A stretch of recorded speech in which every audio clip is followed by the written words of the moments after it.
একদিন এক শীতের রাতে একটি ভাল্লুক ও তার একটি ছানা গাছের নিচে বসেছিল। ও ছানাটি লাফালাফি করছিল, ছোটাছুটি করছিল এবং তার মায়ের কাছে খানিকক্ষণ বাদে এলো। সে খেলা করবে ভেবে যাচ্ছিল, সে মোটেই ঘুমাচ্ছিল না।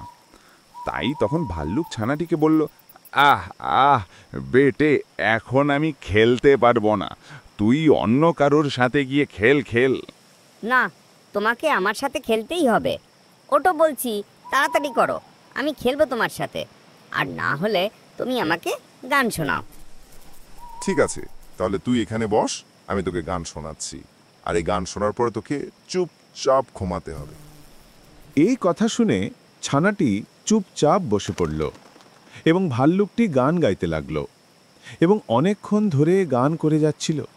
গান করতে করতে এক সময় ছানাটি ঘুমিয়ে পড়ল এবং ভাল্লুকটিও খানিকক্ষণ পর ঘুমিয়ে পড়ল।